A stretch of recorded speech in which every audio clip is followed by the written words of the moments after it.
¿Qué tal? Muy buenas noches. Hoy estamos a fondo. Analizaremos un tema de vital importancia, el nuevo sistema de justicia penal. Y sobre todo haremos énfasis en el nuevo fiscal anticorrupción. ¿Qué puede más, la agenda política o la agenda social y sobre todo la agenda de justicia en este país? Lo esperamos a fondo. Iniciamos.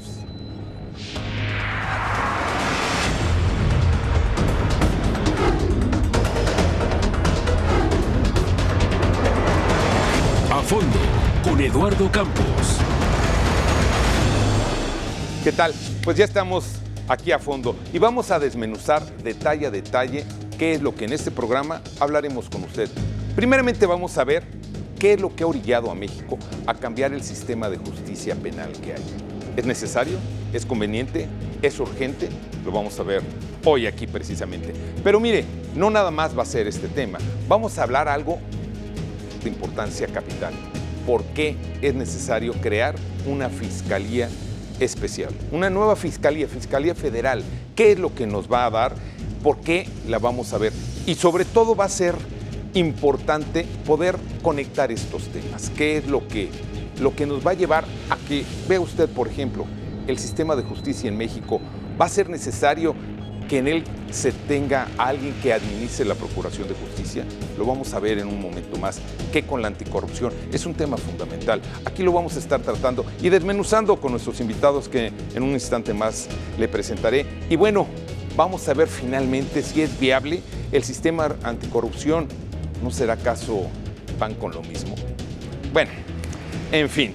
Vamos a verlo. Hoy tenemos el gusto de que nos acompañe precisamente en esta mesa de análisis ya alguien a quien aprovechamos su experiencia, sus conocimientos y es de casa, a la doctora María de los Ángeles Frombo. Bienvenida, doctora. Muchas gracias. Gracias por estar con nosotros y por darle luz a nuestro auditorio en estos temas tan difíciles. Y pues bueno, vamos a ver, tenemos también aquí a nuestra derecha al doctor Arturo Cosío, quien es especialista en Derecho Penal y en algo nuevo que vamos a conocer son los juicios orales. Doctor, bienvenido. Muchas gracias. Vamos a conocer el lado de la cátedra aquí, de la mano de Arturo Cosío. Gracias. Y finalmente tenemos ya también a otro hombre de casa, nuestro amigo Rodolfo Medina, especialista en Derecho Constitucional. Y queremos que, Rodolfo, contigo y nuestros invitados, podamos ver qué es lo que va a pasar aquí en México. ¿Cómo está? Una primera valoración de tu parte nos gustaría conocer. ¿Cómo está el sistema de justicia actualmente? ¿Necesitamos cambiarlo? Sin duda, porque las estructuras han demostrado que ante los nuevos retos no son lo suficientemente satisfactorias.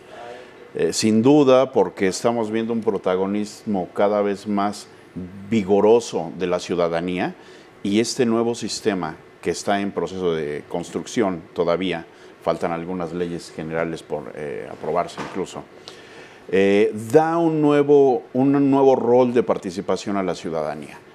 ¿Cuál es ese rol? Es un rol, pues yo diría que protagónico, incluso no por encima, pero sí con una capacidad de coordinación de instituciones tan importantes como la Auditoría Superior de la Federación, como 6 instituciones que son fundamentales, ya las iremos desglosando, no quiero detenerme mucho ahí, pero lo que te diría es que estamos en un proceso de formación fundamental que desde mi punto de vista va a dar muy buenos resultados. Lo que no me gusta, pero es una realidad inevitable, es que está basado como siempre en la desconfianza. Pero quizás ese es el motor de poder avanzar hacia estadios más satisfactorios para la sociedad. Doctora, ¿se ha hecho ya viejo nuestro sistema de justicia penal en México?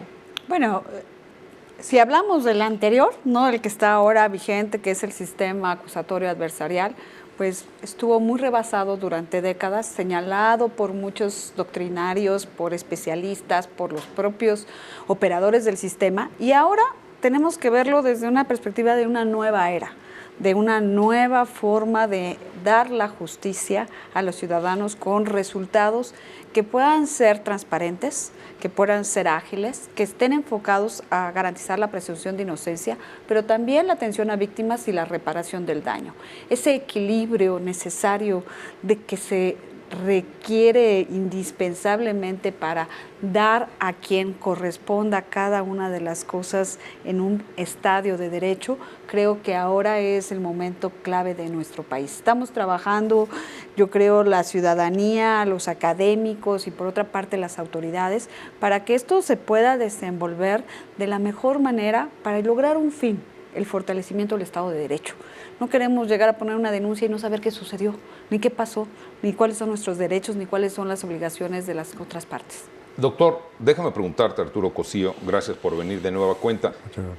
Había un velo muy importante, una sospecha muy fundada entre la ciudadanía de decir, híjole, empiezo mi proceso judicial, una demanda, y no sé ni en qué me voy a meter.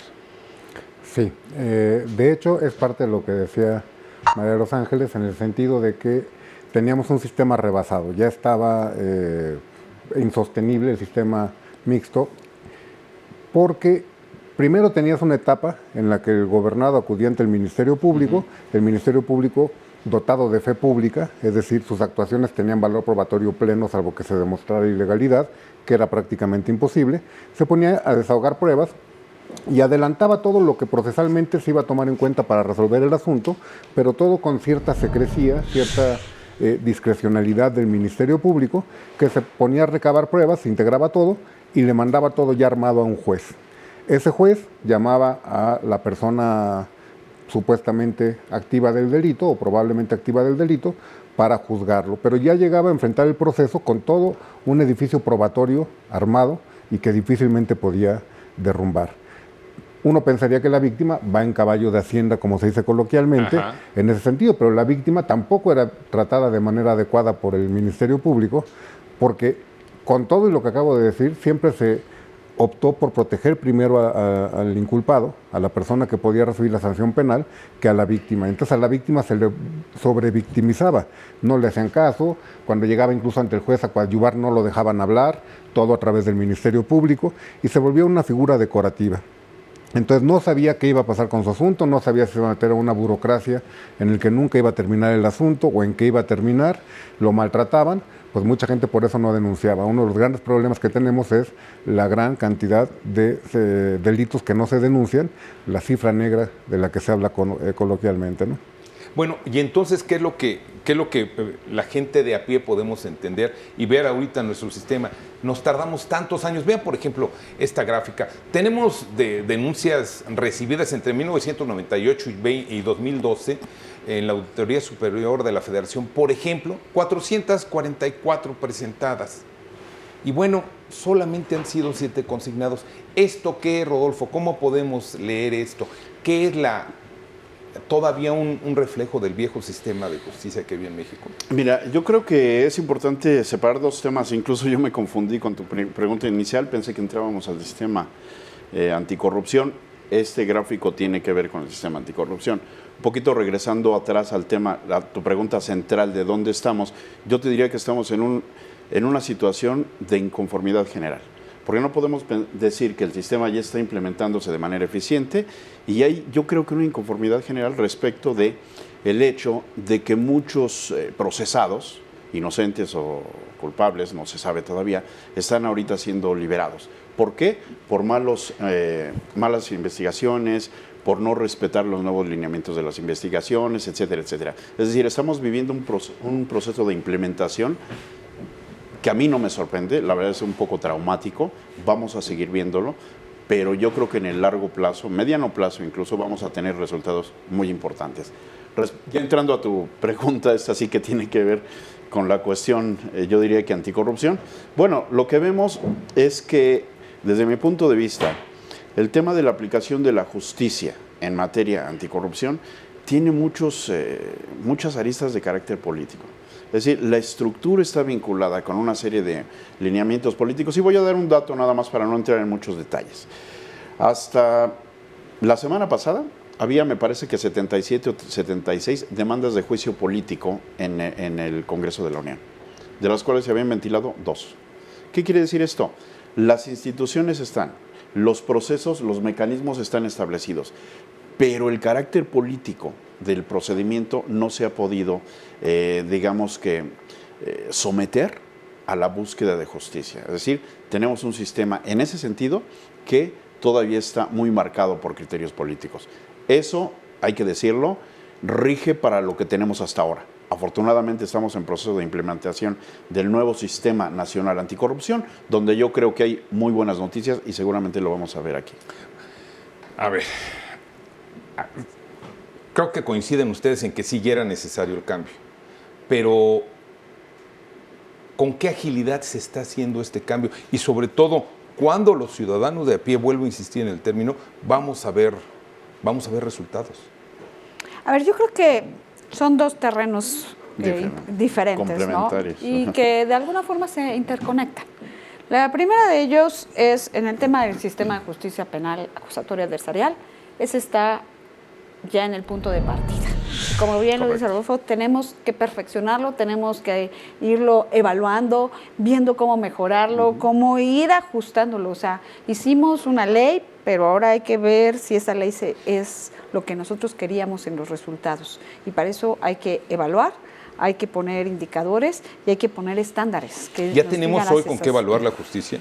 Hoy ya hay una serie de indicadores que lo importante ahora es aterrizarlos en la práctica, ponerlos en las instituciones y que los midan. O sea, no es solo decir, vamos a medir esto. No, a ver, ¿cómo lo vamos a medir? ¿Cómo lo vamos a registrar? ¿En qué bases de información? Y que esas bases de información puedan ser incluso supervisadas por los ciudadanos. Ya hay reportes de organizaciones de la sociedad civil en donde te ponen, bueno, en el tema de mediación, cómo sí está dando resultado para resolver muchos problemas. La llaman ya la otra justicia, que es una justicia mucho más práctica, mucho más ágil, expedita. Más expedita, y que cumple con un beneficio a quien en su momento es víctima del delito y también a una reinserción de quien cometió el ilícito. Entonces, bajo ese esquema es la justicia penal acusatoria. Pero hay otra parte, que es lo que decíamos, todo el sistema anticorrupción, que está ligado directamente, sí, en una de las últimas fases, porque el sistema, como lo están creando, viene desde la prevención, viene la investigación, viene la procuración y viene la justicia que tiene que ver con anticorrupción. Esto es muy reciente. Acaba de publicarse hace unos cuantos meses, estamos hablando del 18 de julio de este año, todo un andamiaje legal que pone en marcha nuevas instituciones, nuevas funciones. Otro catálogo mucho más estricto de delitos y de faltas administrativas y de tareas que deberán cumplir los servidores públicos para poder evitar que existan estos márgenes de corrupción que se estaban dando. Y este fue un movimiento social, como también lo fue la justicia penal. Entonces, viendo desde esa perspectiva, están iniciando a dos velocidades diferentes. En la ley se habla, por ejemplo, de anticorrupción, de un plazo para dictar disposiciones, que hay diferencia de criterios. Unos dicen que en enero y otros dicen que en junio. Julio del próximo año es cuando tendrá que ya entrar en operación el sistema. Bueno, pues habrá que ver y clarificar estos puntos cuándo debe entrar. Lo cierto es que la mayoría se inclina que será hasta julio del 2017 cuando el sistema ya entre en operación. Pero el sistema acusatorio adversarial, ese ya está. Ya está en operación. Y respondiendo a tu pregunta de estas denuncias hechas por la Auditoría Superior de la Federación, bueno, era parte de eso que se quedaba rezagado permanentemente en las instituciones de procuración de justicia. Ahí dejó la denuncia y ya no sé qué va a pasar. ¿Qué va a pasar? Ahora es diferente. Y vamos a regresar, ¿no? Tenía menos facultades la auditoría de las que va a tener. Claro.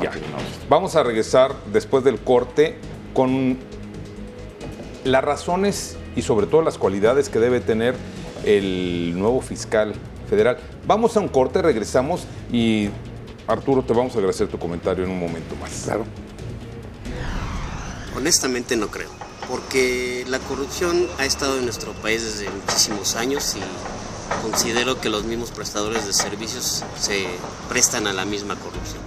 Pues lo bueno de este sistema es que es más transparente para el público y eso va a permitir que sí haya como más conocimiento de la gente y menos impunidad No, la verdad es que no, se tiene que empezar desde arriba para que la corrupción no alcance a los niveles más bajos, porque la corrupción, considero, a mi parecer, que empieza desde los altos poderes.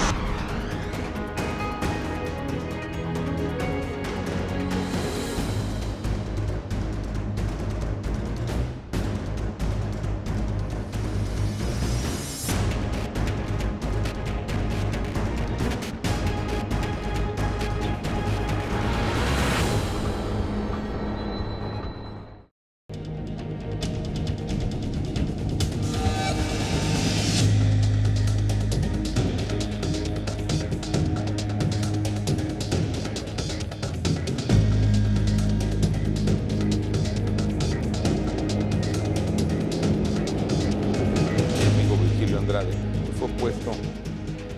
A ver, vamos a ver qué es lo que está pasando ahora, Arturo, con lo que requerimos para este nuevo fiscal. Pero miren, por ejemplo, México se mantiene entre los países más corruptos. En 2015 estuvimos en el lugar, caray, nada grato lugar de 95, el lugar número 95. Hemos tenido la etiqueta de ser un país corrupto. Y se dice que ahora con este fiscal general que vamos a tener, pues las cosas van a empezar a cambiar, y con la designación por parte del Senado de la República de los nuevos fiscales, entre ellos también el de anticorrupción y el de delitos electorales. ¿Qué nos puedes dar como elementos fundamentales que debe de tener el nuevo fiscal federal, que ya se ha venido aplazando, porque ya debió de haber sido electo por el Senado? No fue así. Ahora que iba a ser en este periodo de sesiones y resulta que tampoco, que hubo problemas políticos, y finalmente vamos hasta el próximo año, aparentemente. Sí, mira, creo que ahorita platicábamos en el corte, Rodolfo decía una cuestión: la Fiscalía Anticorrupción es parte del Sistema Nacional Anticorrupción. Eso hay que reconocerlo, y el sistema tiene varias áreas. Si nosotros pensáramos en el Tribunal Fiscal, ahora Justicia Administrativa, y el perfil que tienen que tener los magistrados, no estaríamos pensando en que debe de llegar un penalista. Correcto. Lo mismo tendríamos que hacer si pensamos en el fiscal anticorrupción. Tenemos que partir de que las funciones sustantivas son penales. Entonces debe ser alguien que conozca la materia penal y que evidentemente conozca cómo debe funcionar el servicio público, que tenga una experiencia también en ese sentido. En la Procuración de Justicia. En la Procuración de Justicia, en la materia penal, y que conozca cómo debe funcionar el servicio público. ¿Sería ese tal vez el mayor requisito? En cuanto a la formación, sí, pero además tiene que ser alguien que goce de autonomía, que tenga de prestigio, o sea, tiene que ser alguien intachable. De probado prestigio. Tendríamos que entender que si va a ser el que va a estar midiendo si las conductas de los servidores públicos pueden ser hechos de corrupción, tiene que ser alguien que no sea cuestionado en tal sentido. Entonces tiene que ser alguien intachable, tiene que ser alguien que conozca la materia penal, que conozca el derecho administrativo, que conozca cuestiones de servidores públicos, por supuesto, pero que tenga también autonomía. Creo que es una designación importante que está dentro de lo que es la Fiscalía. Son estos dos temas que estamos viendo hoy, sistema de justicia y sistema anticorrupción. Va a estar inserto en la Fiscalía General, que se supone que va a ser renovada de una manera importante, lo que era la figura del Ministerio Público, dependiente del Ejecutivo, ya para ser un organismo constitucional autónomo que pueda manejarse en forma correcta, y que dentro de sus filas tendrá este fiscal anticorrupción que tendrá que ejercer sus funciones autónomamente dentro de lo que es la Fiscalía. Es decir, no va a ser un empleado del procurador o del fiscal para que haga lo que le dé el INE. Entonces tenemos que tener a alguien que además va a ser inamovible salvo las causas de responsabilidad oficial. Entonces tiene que ser alguien seleccionado muy cuidadosamente y con ese perfil desde mi punto de vista. A ver, ayúdanos a ponerle en palabras más sencillas, más coloquiales, ¿qué es el procurador, el fiscal? ¿Qué va a hacer? ¿Cuál es la función del fiscal? En palabras sencillas, ¿qué es el fiscal, el nuevo fiscal que vamos a tener en México? A ver, para conocimiento de la ciudadanía, identificábamos al procurador con el abogado de la nación. Así se le denominaba y se le reconocía de alguna forma. Correcto. Porque además tenía ciertas atribuciones muy claras para defender pues cuestiones que estaban identificadas con el Poder Ejecutivo respecto de normas, respecto de algunos asuntos emblemáticos administrativos. Hoy todas esas funciones se eliminan de la Procuraduría, se van a pasar a la Consejería Jurídica, y al fiscal se le deja la tarea sustantiva de investigar y perseguir los delitos del fuero federal y aquellos del fuero común, o sea, locales, que tengan pues una vinculación con lo federal. Entonces se convierte prácticamente en una persona técnica, conocedora de ver cómo debe integrar un expediente para poderlo someter a consideración de un juez. Eso es lo que hoy, con todo ese conocimiento y una autonomía, puedan brindarle a la ciudadanía la justicia que están reclamando. ¿Cuáles son los temas que la ciudadanía hoy ha puesto sobre la mesa? Bueno, pues que quieren que exista un proceso transparente para la designación del que va a ocupar este cargo por los próximos 9 años. Ajá. Y esto significará, bueno, pasar una serie de controles, de pues, disertaciones sobre sus cualidades y capacidades técnicas para llevar a efectos la tarea esencial: investigar y perseguir los delitos que sean de competencia federal y aquellos que estén del ámbito local vinculados a lo federal. Rodolfo, y con esta selección que se pretende hacer o que se va a hacer, ¿no se está corriendo el riesgo de que se politice, porque ya lo estamos viendo, aparentemente se politice esta selección del nuevo fiscal? Hablamos a veces de el factor politización como algo negativo, pero la política es parte de un proceso. O sea, al intervenir el Senado en el nombramiento, sin lugar a dudas es parte de un procesamiento político, ¿sí? Correcto. Estamos ante una entidad de carácter básicamente Sí, político. el legislativo, claro. Pasa, Legislativo. ¿qué quiero decir con esto? Un poquito para ponerlo en términos lisos y llanos, un poquito fuera de la esfera jurídica, metiéndome a la política. Pasa por una serie de acuerdos entre partidos políticos, entre actores políticos centrales. Si no, no pasa. Así de fácil, ¿no? Pero ¿qué es lo vital, yo diría, en el nombramiento del fiscal, que está vinculado a un sistema? Es decir, si es un fiscal, resaltaría lo que dice María de los Ángeles de una manera fundamental, que tendrá un carácter básicamente técnico, es decir, que las investigaciones se hagan bien, que se documenten como se deben documentar y que se presenten los casos de manera sólida y fundada, ¿sí? Pero, siendo parte de este sistema, que es, yo diría, la gran noticia para México, no es solamente función del fiscal, no. Tenemos 5 instituciones adicionales, además de un comité ciudadano, que van a ser parte de todo este sistema. Entonces, sí, por supuesto el carácter es técnico, por supuesto el nombramiento pasa por un procesamiento político, pero no se le deja solo. Es parte de un sistema que si logramos, y aquí parte fundamental del trabajo será medios de comunicación, ciudadanía, grupos de la sociedad organizada, etcétera, para que como tal funcione.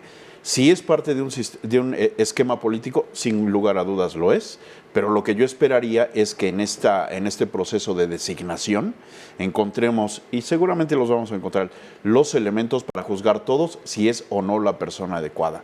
Coincido con María de los Ángeles, tiene que ser, y con el doctor, tiene que ser una persona con gran conocimiento técnico y yo diría algo fundamental, autonomía. Autonomía en lo político, autonomía en los criterios y solidez en lo técnico. Bueno, Arturo, y aquí la ciudadanía, a final de cuentas, tiene voz y voto en esta elección del nuevo fiscal. Bueno, lo elige el Senado. Son representantes en el Congreso. Hay un debate de si representan a las entidades o no, porque se dice que los diputados son los que nos representan a nosotros, pero evidentemente no son los que van a votar, lo va a elegir el Senado y el Senado tendrá que aceptar el costo político si hace una mala designación frente a la ciudadanía. La ciudadanía tiene el derecho, yo diría hasta el deber, de manifestar sus puntos de vista. Es decir, el Senado no puede aislarse, debe de tomar en cuenta, pero tampoco podemos hacer que digan, pues vamos a manejar al que nos digan las organizaciones no gubernamentales para que sea el fiscal. Tiene que hacer un análisis, tiene que ser alguien técnico. Hace rato preguntabas, bueno, ¿qué es para el ciudadano de a pie, vamos a entenderlo así, un fiscal? Es el acusador. Entonces, lo que estamos buscando es a la persona más capacitada para poder integrar y sostener una acusación ante tribunales y que pueda coordinar ese trabajo. Evidentemente, el fiscal no va a ir a dar la acusación, pero tiene que coordinar, tiene que dar líneas, tiene que mantener un equipo funcionando adecuadamente. Entonces, ¿quién es el que va a hacer? No vamos a dejar que la ciudadanía como tal diga, es este y que quede en automático, porque tal vez es el que es más popular, el que tiene más ascendencia sobre ellos, pero no necesariamente el mejor calificado. Es como si eligiéramos por voto directo al fiscal. Pues tal vez va a ganar el que haga mejor campaña, pero no quiere decir que sea el más técnico. Por eso tiene que haber un procedimiento en el que puedan comparecer, pueda verificarse que conozcan la materia, para que se designe con elementos de que sí domina la materia, y no nada más porque hubo un acuerdo político o porque la sociedad civil se organizó y pudo llevar una propuesta más viable. ¿Qué esperamos entonces de este proceso en el cual la ciudadanía ha dicho queremos ya una impartición de justicia pronta y expedita como marca la ley? Yo creo que son dos temas diferentes. O sea, la reestructuración propia de la Procuraduría a la Fiscalía sí pasa por una serie, incluso lo han señalado las organizaciones sociales, de valoración del personal que va a transitar de una institución a otra para garantizar pues el perfeccionamiento de la Procuración de Justicia. Pero eso no implica que ahora podamos hacer la Procuración de Justicia. Hay ya las leyes que reglamentan el sistema acusatorio adversarial, que es el que nos da mayor transparencia, promete mayor eficacia, y que tenemos que estar abocados a que funcione y que tengamos que estar midiéndolo y evaluándolo y viendo qué hay que mejorar. Se han señalado y permanentemente hay foros en el Senado y en la academia de qué puntos son esenciales verificar si funcionan o no funcionan en este sistema de justicia penal acusatorio para nuestro país. Por otra parte, corre toda la transformación de la Fiscalía General y por otra parte, corre todo el sistema anticorrupción que implica la creación de nuevas instituciones, incluso de un consejo ciudadano consultivo que estará pendiente de la articulación de todo el esfuerzo, con el apoyo de la Auditoría Superior de la Federación, de la Secretaría de la Función Pública, de la propia Fiscalía Anticorrupción, de un secretario ejecutivo, o sea, de una serie de instancias. Un andamiaje importante grande, y complejo, que estamos empezando a conformar a nivel federal y que hay que replicar a nivel local. O sea, vamos a tener incluso sistemas estatales anticorrupción y sistema federal anticorrupción. Perfecto. Otra vez el corte ya aquí nos está pidiendo entrar, pero Rodolfo, a ver, déjame elaborar esta idea.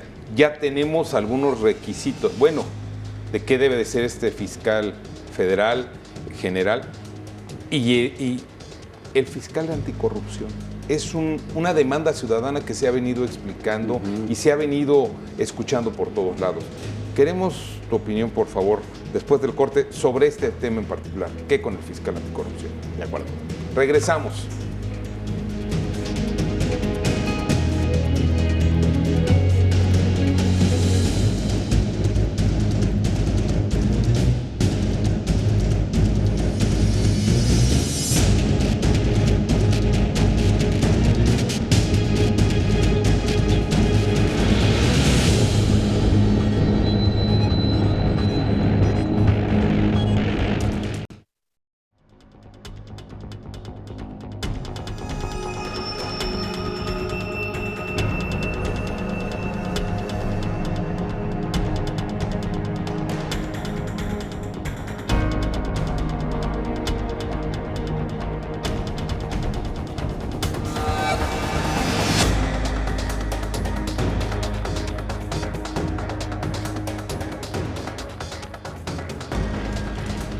Bueno, pues el 44% de las empresas, como estamos viendo en pantalla, reconocen el pago de sobornos en México.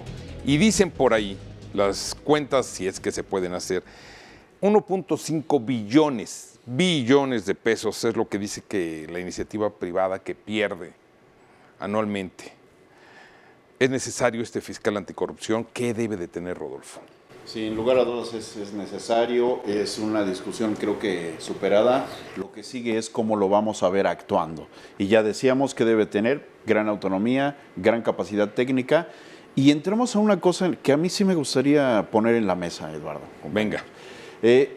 Vamos a tener un fiscal que por más preparado que esté, por más impoluto que sea, Sus acciones van a estar sujetas a, diría yo, dos vías. Una que es la jurídica, que es donde se sostendrá el caso, se planteará el caso, se sostendrá y seguirá esa vía. Y la otra es la vía política. ¿Por qué? Porque va a estar persiguiendo eventualmente algunos personajes políticos. Y solamente pongámonos en un escenario en el que persiga a un Así Duarte, es. no voy a decir más nombres, los hay, pero no los voy a mencionar yo, y que su partido no esté de acuerdo con esa persecución. Bueno, pues vamos a tener a los liderazgos del partido, a los actores políticos, criticando esa persecución, ¿sí? Así que no esperemos que todo el mundo va a decir, bravo, qué bien está actuando el fiscal. No, a quienes no les convenga lo van a estar atacando. ¿Por qué es importante tener en cuenta eso? Porque derivará de su capacidad técnica y de su capacidad de autonomía el que el discurso y el ruido político no hagan mella en la sustentación del caso. Es decir, es algo contra lo que hay que estar preparados, pero estoy seguro que lo vamos a ver por más impoluto que sea el personaje. Y yo agregaría un elemento más. Creo que las instituciones hoy tendrán que tener un enfoque diferente en cuanto a su relacionamiento con este fiscal, porque este fiscal va a requerir de la información que están en las autoridades. Y si no tiene esa capacidad de abstraer de manera eficiente los elementos técnicos que requiere para poder elaborar una buena carpeta de investigación, su tarea tampoco va a ser exitosa. Exacto. Y eso es clave, porque su fin, como lo mencionábamos hace un momento, tiene que ver con que pueda ser eficiente en tener todo lo necesario a consideración de un juez para poder señalar si un caso es procedente o no de la constitución de un delito. Y eso nos lleva, perdón, te interrumpo brevemente, nos lleva a otro tema que mencionabas tú hace rato, el rol de la ciudadanía. Yo rebasaría el tema ciudadanía, diría la sociedad. Ahí es donde medios de comunicación, grupos de la sociedad organizada y eventualmente la ciudadanía de a pie, que generalmente esos temas la rebasan en su día a día, puede tener un rol central. Es decir, que la información fluya para sustentar los casos y básicamente diría medios de comunicación y grupos de la sociedad organizada. Queda claro que no hay, la actividad del hombre se rige por cuestiones políticas siempre, pero aquí ya estamos viendo que es la designación de este fiscal anticorrupción se va a hacer en teoría de entre febrero y abril del próximo año. No necesariamente se tiene que cumplir ese tiempo, pero además estamos ya ante la antesala de una gran elección como es la del Estado de México y después el siguiente año, 2018, viene la elección presidencial. No podemos despolitizar este tema, caray. No, no se puede despolitizar y estoy de acuerdo con Rodolfo en el sentido de que siempre va a haber ataques. Hemos tenido, por ejemplo, sin tanta reforma, un caso de un fiscal de delitos electorales que ejerce la acción penal contra un subsecretario de Gobernación y que le llovieron las críticas porque se politizó por no sé qué. Sí, Arturo Escobar. Y ahí lo que tienes que tener es solidez en las actuaciones. Por eso es importante el perfil. Creo que aquí la designación del fiscal, sobre todo el primero, va a ser fundamental para que podamos tener una institución sólida. Correcto. Una institución que pueda actuar y que pueda ser sujeta al escrutinio público, que todo el mundo diga, bueno, sí ejerció la acción penal, pero había tales elementos. Por eso es importante la transparencia también en el actuar. Si la ciudadanía ve, o la sociedad, siendo más amplio, ve que hay elementos, ve que un juez efectivamente le da la razón a la fiscalía, le da trámite al proceso, eventualmente se llega a una sentencia condenatoria, dirán, bueno, la actuación del fiscal estuvo bien. Si por otro lado viene una crítica y de pronto se cae el asunto y ya no se mueve, no se apela a una resolución, por ejemplo, una negativa de una orden o un auto de no vinculación a proceso, pues quedará siempre la duda y se irá debilitando la institución. Creo que aquí es un trabajo que tenemos que hacer todos, de ir apoyando las instituciones, obviamente estar pendientes de la designación, que sea alguien idóneo, porque si no, vamos a empezar con un sistema cojeando. Sí, un sistema que parece ser... Aquí, pero hay más que esto, que puede ser un sistema que va cojeando. Permítanme hacer énfasis en algo. La gente tiene clara una percepción de que México es un país de corruptos. A ver, yo creo que son dos cuestiones muy diferentes. Un punto es el tema de percepción y de ir dando precisamente certeza a cerrar la puerta a posibilidades de corrupción, porque el sistema no solo está planteando el tema concreto de penal, está hablando de lo administrativo, está hablando de una serie de candados que deberá tener la propia Secretaría de la Función Pública. Todo esto, ¿a qué nos lleva? A que tenemos que hacer un replanteamiento propio del quehacer de todo el Estado mexicano. Y me refiero a todas las autoridades, o sea, legislativas, judiciales, ejecutivas, la sociedad en sí mismo, el sector empresarial, académico, todos tenemos que, en el caso de construir este sistema anticorrupción, poner nuestra parte para que funcione, porque si no, no va a funcionar. O sea, eso que dices, bueno, pues me estaciono y no pasa nada, si llega el policía, le doy un billete y que me deje estar aquí. Bueno, espérate, desde ahí empecemos, ¿no? Quizás es parte de la propia cultura y de poner este elemento incluso en tema de educación de los propios niños y niñas de nuestro país. O sea, cuando un niño ve que su papá está dando algo, bueno, oye papá, pues estás haciendo algo indebido, bueno, no pasa nada, le doy un billete al policía y se acabó, el niño aprende.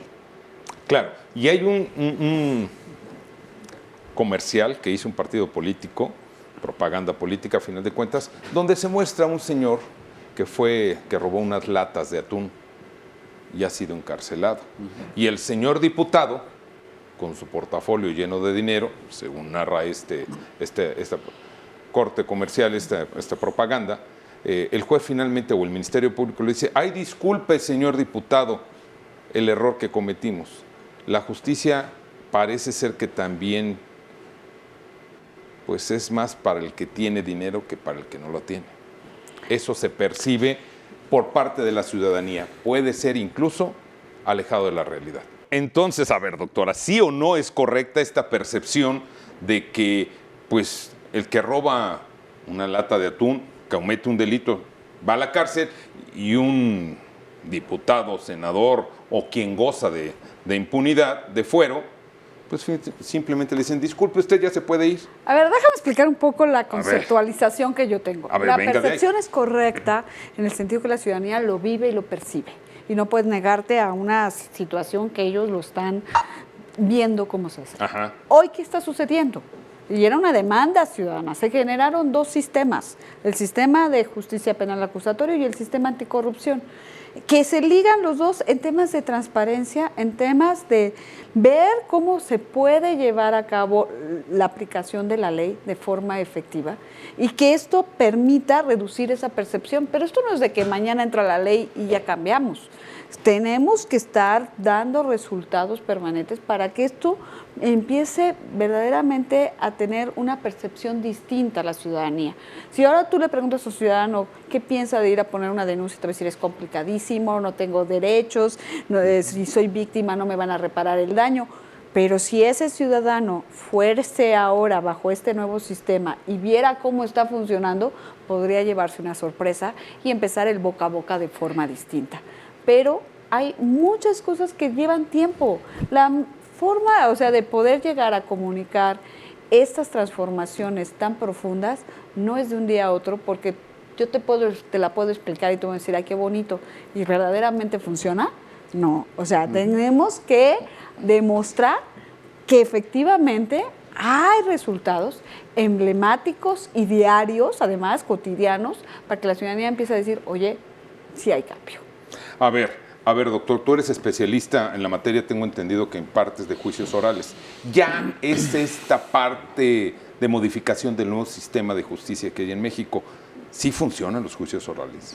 Mira, yo creo que ahorita todavía estamos en un momento prematuro para hacer una valoración.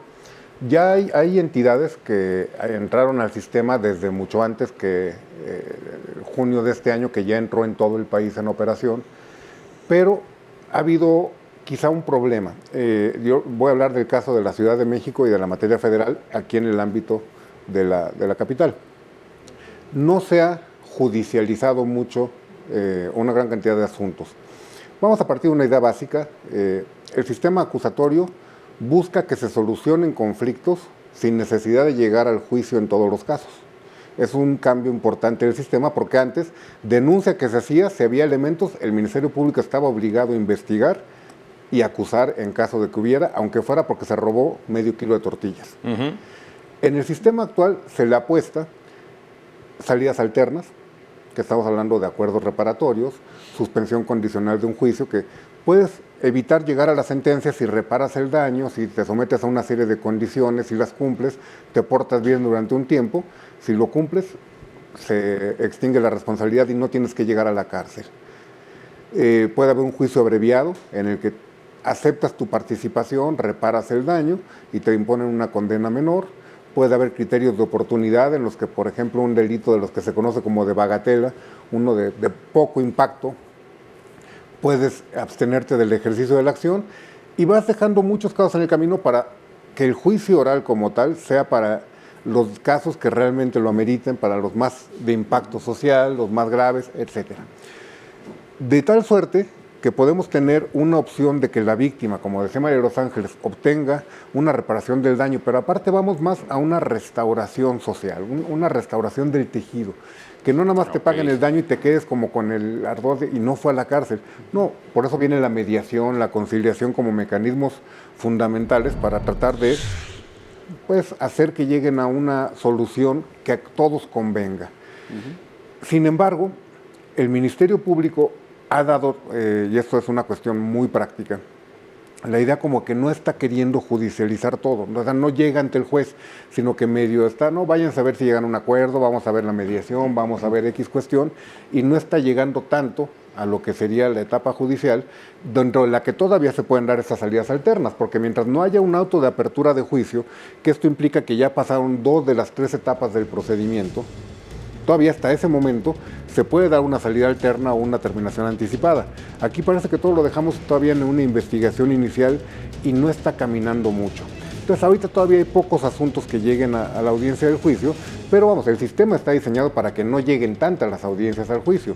Entonces creo que es prematuro todavía saber si es porque están funcionando muy bien las salidas alternas o porque no está funcionando muy bien el Ministerio Público con su policía y peritos. Entonces, es prematuro. Y de ahí es podríamos decir, la idea fundamental de poner en marcha evaluaciones, de ver que la ciudadanía participe como observadores activos de lo que está sucediendo en el sistema. Porque la única manera de poder decir efectivamente estamos avanzando en este fortalecimiento de nuestro sistema de justicia penal es viendo los resultados. Y eso se mide con hechos, con documentos, con estadísticas reales, que el ciudadano diga, oye, sí se está dando. Y se está dando la reparación del daño, se está dando la protección de los derechos humanos, se está dando precisamente un procedimiento ágil y rápido. Pero solo midiendo podemos lograrlo. Tú como especialista en derecho, ya vamos en el camino, concretamente antes de ir a un corte, ya vamos en el camino de mejorar nuestro sistema. Sin duda, o sea, creo que se están haciendo cosas importantes, temprano para evaluar, pero si quieres nos vamos al corte y mencionando una cosa. Es más fácil decir lo que dice el partido político que dijiste en el mensaje que mencionaste, que procesar toda la información que aquí se está vertiendo. Es decir, ese mensaje es absolutamente populachero, hipócrita y va a las tripas de la sociedad, porque no hay nadie que no se duela cuando ve un mensaje en ese sentido.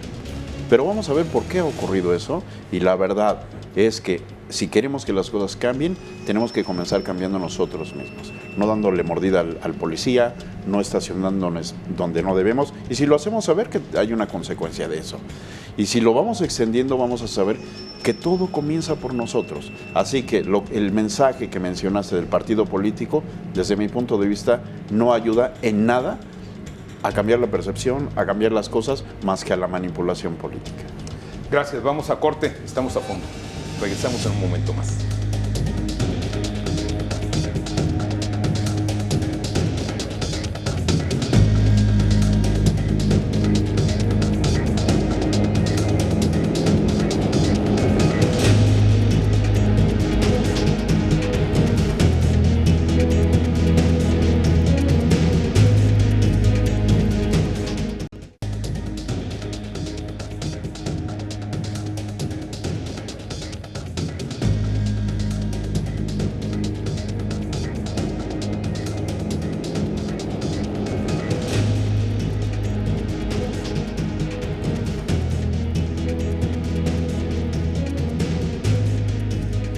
Bueno, Arturo, entonces permíteme tratar de empezar a ver esto ya más claro. ¿Es viable entonces o no este sistema anticorrupción que se está discutiendo y está por aprobarse en teoría el fiscal? Yo creo que sí es viable, pero tenemos que trabajar todos. Todos los operadores del sistema, toda la sociedad, todos tenemos que poner a nuestro lado, porque efectivamente a veces tenemos un discurso un poco hipócrita porque dices, critico la corrupción, pero sí doy dinero si me para un policía, y no lo veo como algo grave. Creo que sí tenemos que trabajar todos, es una labor titánica, vamos contra percepción y contra realidades, porque tampoco podemos negar que sí hay actos de corrupción, y ahorita hemos visto que en casos de exgobernadores cosas escandalosas. ¿Y cuántas no veremos? Pero creo que el primer punto, y hace rato le preguntabas a Rodolfo si vamos bien o podemos decir que vamos dando pasos adelante, sí. Creo que el reconocer que hace falta un sistema, igual que fue en su momento reconocer que hacía falta una reforma tan de fondo de lo que es el sistema de justicia penal, ahora en materia anticorrupción, es fundamental. Ahora lo que tenemos que ver y es estar vigilantes de que todo se vaya implementando de la mejor forma posible. Hablar de esta politización, coincido con Rodolfo, no es que lo político sea malo en sí, pero se usa en forma peyorativa porque se vuelve como medio de grilla, medio de componendas, y eso es lo que tenemos que evitar. Pero perdóname, tratar de estar pendientes, ¿no? Perdóname, nomás déjame entonces aquí poner algo claro. No es que sea una percepción que nos cayó del cielo. El mismo gobierno nos induce, designaron a un contralor, a una persona como Virgilio Andrado, para que vigilara o calificara los actos de la famosa Casa Blanca. Entonces, es parte de un sistema anterior, Lalo. O sea, el nombramiento proviene del presidente y la gente, creo que con gran razón, dice, ¿cómo va el personaje nombrado por el propio presidente a realizar una investigación autónoma? Yo no sé si es cierto o no, estoy diciendo lo que la percepción te dicta, ¿no? Así es. ¿Cómo va él a irse contra la persona que lo nombró? Bueno, la buena noticia es que el nuevo sistema anticorrupción plantea los términos de una manera diferente, ¿no? Hay todo un esquema y, si quieres lo menciono, simplemente para nombrar al Comité Ciudadano se crea una comisión especial con un grupo de notables, gente de reconocido prestigio y honorabilidad, nombra a los miembros del Comité Ciudadano y desaparece después de que los nombra. Yo creo que es una gran cosa, porque para empezar ahí ya no tienes este quid pro quo en el que me diste el nombramiento y tengo una deuda contigo, etcétera, etcétera. Creo que hay una serie de elementos ahí que quizás ya no dé tiempo de abordar, pero son de las buenas noticias que sí existen en este gran esfuerzo que se está llevando a cabo. Debemos de estar ya contentos con lo que vamos andando, este camino que se está andando. Definitivo, yo creo que México está en esta evolución de transformación, y en el caso del sistema acusatorio penal, lo que te puedo decir es Chile, Colombia han tardado 20, 30 años. México está empezando en esta ruta. Tenemos un largo camino para lograr que sea totalmente efectivo de acuerdo a las expectativas de la ciudadanía, que debería ser el fin que persigamos. Hay mucho por hacer en el tema de anticorrupción. Creo que se están generando un piso de instituciones y de políticas públicas que deberemos en los próximos años fortalecer y lograr un equilibrio para que funcione. Y no es tarde. No es tarde para implementar este sistema anticorrupción. Nunca es tarde. Sí, no. Si lo dejas crecer, nunca se va a arreglar. O sea, en algún momento había que empezar. Digo, no es tarde en el sentido de que ¿por qué no evitamos los juicios que hay ahorita o las presunciones, como alguna vez decían ustedes, de los delitos que ha cometido pues algunos gobernadores, ¿verdad? A ver, yo creo que llegó el momento en que la misma ciudadanía, como sucedió en el caso del sistema de justicia penal, dijo, tenemos que cambiar.